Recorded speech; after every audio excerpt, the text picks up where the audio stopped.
Price lord. ಕರ್ತನ ನಾಮಕ್ಕೆ ಸ್ತೋತ್ರ ಉಂಟಾಗಲ್ಪಡಲಿ. ಪ್ರೀತಿಯುಳ್ಳ ದೇವಜನರೇ, ಯೇಸು ಕ್ರಿಸ್ತನ ಹೆಸರಿನಲ್ಲಿ ನಾನು ನಿಮ್ಮನ್ನು ವಂದಿಸುತ್ತೇನೆ.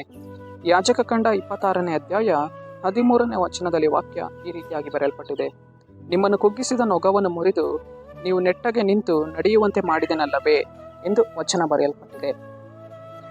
ಅಂದರೆ ಪ್ರೀತಿಯುಳ್ಳ ದೇವಜನರೇ, ಕರ್ತನು ಈ ಮುಂಜಾನೆ ವೇಳೆಯಲ್ಲಿ ಆತನು ನಮ್ಮನ್ನು ನೋಡಿ ಹೇಳ್ತಾ ಇದ್ದಾನೆ, ಮಗನೇ ಮಗಳೇ, ನಿನ್ನ ಜೀವಿತದಲ್ಲಿ ನಿನ್ನ ಕುಗ್ಗಿಸಿದಂತಹ ನೊಗವನ್ನ ನಾನು ಏನ್ ಮಾಡುವವನಾಗಿದ್ದೇನೆ, ಮುರಿದು ಬಿಡುವವನಾಗಿದ್ದೇನೆ, ತೆಗೆದು ಬಿಡುವವನಾಗಿದ್ದೇನೆ ಎಂದು ಆತನು ನಮ್ಮನ್ನು ನೋಡಿ ಹೇಳುವವನಾಗಿದ್ದಾನೆ.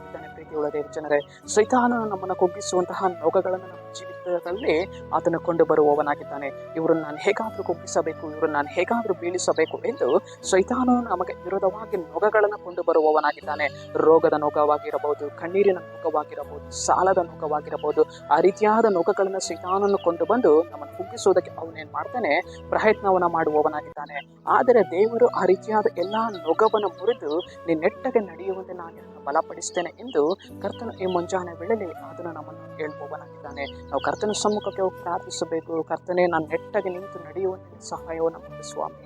ನನ್ನನ್ನು ಬಲಪಡಿಸು ದೇವರೇ. ನನ್ನ ಸಹೋದರರ ಮಧ್ಯದಲ್ಲಿ ನನ್ನನ್ನು ಬಲಪಡಿಸು ದೇವರೇ. ನನ್ನ ಕುಟುಂಬದ ಮಧ್ಯದಲ್ಲಿ ನನ್ನನ್ನು ಬಲಪಡಿಸು ದೇವರೇ. ನನ್ನ ಸಭೆಯ ಮಧ್ಯದಲ್ಲಿ ನನ್ನನ್ನು ಬಲಪಡಿಸು ದೇವರೇ. ನನ್ನ ಜನರ ಮಧ್ಯದಲ್ಲಿ ನನ್ನನ್ನು ಬಲಪಡಿಸು ದೇವರೇ ಎಂದು ಹೇಳುವಾಗ ಕರ್ತನು ನಮ್ಮ ಮೇಲೆ ಇರುವಂತಹ ಎಲ್ಲ ಕತ್ತಲೆಯ ನೊಗಗಳನ್ನು ಮುರಿದಾಕಿ ನಮ್ಮನ್ನು ಬಲಪಡಿಸಿ ನಡೆಸುವುದಕ್ಕೆ ಆತನು ಶಕ್ತನಾಗಿದ್ದಾನೆ. ಪ್ರೀತಿಯುಳ್ಳ ದೇವಜನರೇ, ಕರ್ತನ ಸಮ್ಮುಖ ಅದು ನಮಗೆ ತುಂಬಾ ಅವಶ್ಯವಾಗಿದೆ. ನಾವು ಕರ್ತನ ಸಮ್ಮುಖಕ್ಕೆ ಹೋಗಿ ಪ್ರಾರ್ಥಿಸಬೇಕು.